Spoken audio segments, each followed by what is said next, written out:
शतरगंज नाम के गांव में हरिया नाम का आदमी रहा करता था। वो खिलौने बनाया करता था, मगर उसके खिलौने लोग ज़्यादा पसंद नहीं करते थे। हरिया हर रोज़ नए नए खिलौने बनाता और बाजार जाकर खिलौने बेचता, मगर बड़ी मुश्किल से एक ही खिलौना हरिया बेच पाता था। एक दिन हरिया का पड़ोसी गणेश उसके पास आकर, अरे हरिया, आज तो तुम्हारे खिलौने जैसे के वैसे ही है। हाँ गणेश भाई, मेरे खिलौने तो जैसे बिक ही नहीं रहे। अरे हरिया भाई, मैंने ही तुम्हारे खिलौने ले लिए होते, मगर मेरा धंधा आज कुछ खास नहीं चला, नहीं तो मैं तुमसे खिलौने जरूर खरीद लेता। गणेश भाई, तुमने पूछा यही बहुत है मेरे लिए। चलो घर चलते हैं हरिया, अब थोड़ी देर में रात हो जाएगी। गणेश भाई, सुबह से एक भी खिलौना नहीं बेचा मैंने। 2 दिन से मैंने कुछ खाया भी नहीं है। इस जालिम पेट के लिए कुछ ना कुछ तो बेचना पड़ेगा। हाँ भाई, तुम बेचो, मैं चलता हूँ। हाँ। ऐसा कहकर गणेश वहां से चला जाता है। अब हरिया अपने खिलौने बेचने लगता है। तभी एक औरत अपनी लड़की के साथ हरिया के पास आकर, भैया ये गुड़िया कितने की दी? ये गुड़िया 20 रुपए की है बहन। कुछ कम करो ना भैया, घर जाने का समय हो गया है और बच्ची ने जिद की है इसलिए खिलौने ले रही हूँ, वरना खिलौने तो इतने अच्छे नहीं है। उस औरत की बात सुन हरिया दुखी हो जाता है और उस औरत से, एक काम कीजिए, आप एक खिलौना 15 रुपए में ले लीजिए, इससे कम तो नहीं आएगा। नहीं भैया, ये खिलौना 10 रुपए में देना है तो दो, मैं इससे 1 और रुपया भी ज्यादा नहीं दूंगी। ठीक है, ये लो गुड़िया। औरत ने 10 रुपए देकर वो खिलौना खरीदा और वहां से चली गई। हरिया को दिन भर की कमाई में से 10 रुपए ही मिले थे, इसीलिए हरिया थोड़ा नाराज था। मगर शाम हो जाने के कारण हरिया घर जाने के लिए निकलता है। तभी हरिया खुद से, आज तो मुझे घर जाने के लिए बहुत देर हो गई, जल्दी निकलना पड़ेगा। ऐसा कहकर हरिया अपनी टोकरी उठाकर जल्दी जल्दी घर जाने के लिए निकलता है। तभी उसे समझ में आता है कि रात होने के कारण उसे अब जंगल के रास्ते में से गुजरना पड़ेगा। वो जंगल के रास्ते से जाने लगता है। हरिया अपनी टोकरी लेकर वहां चल रहा था और खुद से बात भी कर रहा था। नसीब भी कितना खराब है, आज दिन भर की कमाई हुई तो कितनी, 10 रुपए, उसमें तो मेरा खाना तक नहीं होगा। क्या नसीब है मेरा भगवान। ऐसा कहकर हरिया घर जाने लगा। थोड़ी देर चलने के बाद उसे घना जंगल लगा। जंगल के रास्ते से वो कभी कभार जाया करता था, इसीलिए उसे डर नहीं लगता था। हरिया एक पेड़ के नीचे से जा रहा था, तभी उसे किसी की आवाज सुनाई दी, हरिया हरिया। हरिया रास्ते से फिर से चलने लगा। उसे वही आवाज आने लगी, हरिया हरिया। कौन है? किसने मुझे आवाज लगाई? हरिया हरिया। तभी हरिया को पेड़ के नीचे एक औरत बैठी हुई दिखाई देती है। ये देख हरिया। आप कौन हैं? और इतनी रात को यहाँ घने जंगल में क्या कर रही हो? मेरा नाम रजनी है। मुझे मेरे घर वालों ने घर से बाहर निकाला है, इसीलिए मैं यहाँ बैठी हुई हूँ। रजनी जी, इतनी रात को आपको इस घने जंगल में ठहरना ठीक नहीं है। आपको ठीक लगे तो आप मेरे साथ मेरे घर चल सकती है। ठीक है, मैं आपके साथ आपके घर आऊंगी। ऐसा कहकर रजनी हरिया के साथ उसके पीछे उसके घर जाने लगी। हरिया को पता ही नहीं था कि जिसे वो घर लेकर जा रहा है वो एक चुड़ैल है। कुछ समय बाद हरिया रजनी को लेकर उसके घर चला गया। घर जाते ही हरिया रजनी से, रजनी जी, ये मेरा छोटा सा घर है, आप मेरे घर में जहाँ चाहे वहाँ रह सकती है। जी ठीक है, मैं कहीं भी सो लूंगी। रजनी जी, आज घर में कुछ भी नहीं है, मैं आपको खाना तक नहीं दे सकता। क्यों, घर में कुछ भी नहीं है? नहीं रजनी जी, 2 दिन से मेरा एक भी खिलौना नहीं बिका और आज सिर्फ तो एक ही खिलौना बिका है। उससे ये 10 रुपए के चने लेकर आया हूँ, इसमें से आप थोड़े खा लीजिए, थोड़े मैं खा लेता हूँ। ठीक है। ऐसा कहकर रजनी और हरिया चने खाकर सो जाते हैं। रजनी रात हो जाने के कारण थोड़ी देर सोकर आधी रात को उठती है। रात में उठने के कारण वो अपने चुड़ैल के रूप में आ जाती है। वो घर में जाकर देखती है तो घर में कुछ भी खाने की चीजें नहीं होती। तभी वो 2 डिब्बों में अपने जादू से कुछ सामान भर देती है और घर के बाहर जाकर अपने जादू से बहुत खूबसूरत खिलौने बनाती है। खिलौने बन जाने के बाद वो घर में आकर सो जाती है। सुबह रजनी हरिया से पहले ही उठकर घर के सारे काम करने लगती है। तभी थोड़ी देर में हरिया उठता है। वो बाहर बने मिट्टी के खिलौने देख बहुत खुश हो जाता है और, किसने इतने सुंदर खिलौने बनाए होंगे? मैंने तो आज तक इतने सुंदर खिलौने कभी नहीं बनाए। तभी रजनी वहां बाहर आंगन में आ जाती है और हरिया से कहती है, हरिया जी, खिलौने अच्छे लगे? मैंने बनाए हैं। बहुत सुंदर खिलौने हैं रजनी जी। इतने सुंदर खिलौने बनाना आपने कहाँ से सीखा? हाँ हरिया जी, मैं मेरे घर में खिलौने बनाया करती थी। अच्छा, चलो मैं इन्हें बाजार जाकर बेच आता हूँ। तब तक तुम कहीं मत जाना।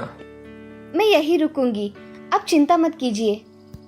ऐसा कहकर हरिया खिलौने टोकरी में भर के बाजार बेचने चला जाता है। बाजार जाते ही उसकी टोकरी में इतने खूबसूरत खिलौने देखकर बहुत सारे लोग आश्चर्यचकित हो जाते हैं और उसके पास खरीदने के लिए भीड़ लगा देते हैं। सारे लोग हरिया से खिलौने खरीद लेते हैं। आज हरिया की अच्छी कमाई होने के कारण वो कुछ राशन सामान खरीद लेता है और घर जाने के लिए निकलता है।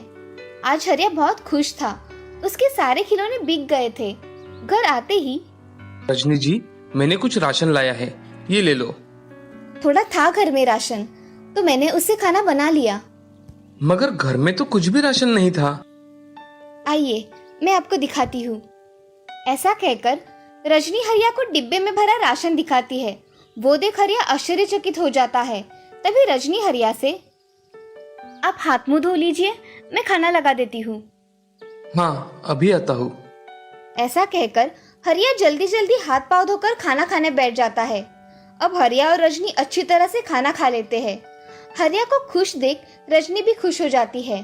हरिया रजनी से, रजनी जी, आज कितने दिनों बाद मैं घर का खाना खा रहा हूँ। मैंने आज तक इतना स्वादिष्ट खाना कभी भी नहीं खाया है। ये सब सुन रजनी बहुत खुश हो जाती है। अब ऐसे ही दिन बीत रहे थे। हर रोज रजनी अपने जादू से नए नए आकार के खिलौने बनाया करती थी और उसे देख ग्राहक हरिया के खिलौने लेने के लिए भीड़ किया करते थे। एक दिन एक छोटी बच्ची अपने पिता से, पिताजी, मुझे खिलौना लेकर दीजिए ना। नहीं मेरी बच्ची, वो खिलौना टूट जाएगा, उसका कोई उपयोग नहीं है। पिताजी, मुझे यही खिलौना चाहिए, अभी के अभी। ठीक है गुड़िया, ले लो। वो आदमी उसकी लड़की को खिलौना खरीद कर देता है। वो लड़की बहुत खुश हो जाती है। आज भी हरिया के सारे खिलौने बिक गए थे। ये देख हरिया का पड़ोसी गणेश बहुत ही दुविधा में पड़ जाता है। गणेश मन ही मन में, इस हरिया के खिलौने का व्यापार इतना अच्छे से कैसे चलने लगा? जिसके खिलौने कोई खरीदता नहीं था, आजकल लोग उसके खिलौने मांग मांग कर खरीद रहे हैं। ऐसा अचानक कैसे हो गया? गणेश हरिया के पास चला जाता है और हरिया से, अरे हरिया भाई, कल तक तो धंधा अच्छा नहीं चल रहा था और अचानक से कैसे धंधा अच्छा चलने लगा? क्या बात है? सब भगवान की कृपा है गणेश भैया। चलो, खिलौने बिक गए, मैं अब घर जाता हूँ। ठीक है। ऐसा कहकर हरिया वहां से चला जाता है और गणेश मन में, ये हरिया मुझसे कुछ छुपा रहा है। इस बात का तो मुझे पता करना ही पड़ेगा। गणेश रात होने पर हरिया के घर के बाहर जाकर देखता है तो उसे कुछ भी नहीं दिखाई देता।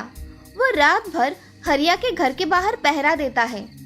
आधी रात हो जाती है, तभी हरिया के घर के अंदर कुछ हलचल दिखाई देती है। घर में रजनी उठकर कुछ जादू से बना रही थी। गणेश ने खिड़की से झांककर देखा तो उसे घर में एक चुड़ैल दिखाई दी। उसे देख गणेश बहुत डर जाता है। उसने देखा कि चुड़ैल अपने जादू से खिलौने बना रही है। ये सब देख गणेश डर के मारे भाग जाता है। अब घर आकर वो डर की वजह से कुछ बोल ही नहीं पाता। अगले दिन हरिया अपने खिलौने लेकर बाजार बेचने चला जाता है। अब गणेश गांव के कुछ लोगों के पास जाकर उन्हें ये बात बता देता है। ये बात गांव के सरपंच जी को पता चलती है। सरपंच जी गणेश को उसके पास बुलाकर, नमस्ते सरपंच जी। नमस्ते गणेश। हम गांव वालों ने ऐसा सुना है कि हरिया के घर में चुड़ैल रहती है। हाँ सरपंच जी, मैंने खुद अपनी आंखों से देखा है। वही खिलौने बनाती है और हरिया बाजार जाकर बेच आता है। क्या ये बात बिल्कुल सही है? हाँ सरपंच जी, हमारे गांव में एक चुड़ैल रहती है। उसका हमें बंदोबस्त जरूर करना चाहिए। हम गांव के सिद्ध बाबा के पास जाएंगे, उनसे पूछते हैं कि ये सब क्या है। ऐसा कहकर सरपंच जी और गांव के कुछ लोग बाबा के पास चले जाते हैं। तभी बाबा ध्यान में मग्न होते हैं। थोड़ी देर में बाबा अपनी साधना से उठे और सरपंच जी से, आज कैसे आना हुआ सरपंच जी? बहुत दिनों बाद आए हो। काम ही कुछ ऐसा है बाबा, हमारे गांव में हरिया नाम के आदमी के घर में चुड़ैल रहती है। उसका कुछ बंदोबस्त करना पड़ेगा आपको। बाबा अब ध्यान लगाकर देखते हैं। तभी उन्हें सारी बात पता चल जाती है। बाबा सरपंच जी से, मुझे उसके घर जाकर देखना है। कि ये बात सच है या झूठ। चलो मेरे साथ। ऐसा कहकर बाबा सभी गांव वालों के साथ हरिया के घर चले जाते हैं। घर जाकर सभी गांव वाले हरिया से, अरे हरिया, जरा बाहर तो आना। तभी थोड़ी देर में हरिया और रजनी बाहर आकर देखते हैं तो सरपंच जी के साथ गांव वाले घर के बाहर खड़े थे। ये देख हरिया। क्या हुआ सरपंच जी, आज आप सब मेरे घर के बाहर क्यों खड़े हो? तुम्हारे घर में जो औरत रहती है वो एक चुड़ैल है, उसे कहो सामने आओ और अपने असली रूप में आओ। ये सुन हरिया का अपने कानों पर विश्वास ही नहीं होता। आपको बहुत बड़ी गलतफहमी हुई है, ये चुड़ैल नहीं, ये तो रजनी जी है। बाबा ये झूठ बोल रहा है, इसी के घर में है चुड़ैल। अगर तुम सच में चुड़ैल हो तो जल्द से जल्द अपने रूप में आ जाओ। ऐसा कहकर बाबा ने कमंडलू से थोड़ा पानी निकालकर रजनी के बदन पर छिड़क दिया। वैसे ही रजनी का बदन जलने लगा। ये देख रजनी। रुकिए बाबा, मैंने कुछ नहीं किया, आप ये जल डालना पहले बंद कीजिए, मैं आपको सब बताऊंगी। ऐसा कहकर रजनी अपने चुड़ैल के रूप में आ जाती है। बाबा, मैं इस जंगल से एक दिन अकेले जा रही थी, तभी एक चुड़ैल ने मेरे शरीर पर कब्जा कर लिया और तब से वो चुड़ैल मेरे शरीर में प्रवेश कर चुकी है। मैं जब तक किसी से शादी ना कर लूं, तब तक मुझे इस चुड़ैल से मुक्ति नहीं मिलेगी। तभी बाबा चुड़ैल से, तुम उस बच्ची को छोड़ दो, मैं उसकी शादी करवाऊंगा, तुम्हें उसका शरीर छोड़ देना चाहिए अब। बाबा ऐसा कह रहे थे तभी हरिया रजनी से शादी करने के लिए तैयार हो जाता है। सभी गांव वाले हरिया की शादी रजनी से करवा देते हैं। जैसे ही रजनी की शादी हरिया से हो जाती है, रजनी उस चुड़ैल से मुक्त हो जाती है और सामान्य औरत बन जाती है।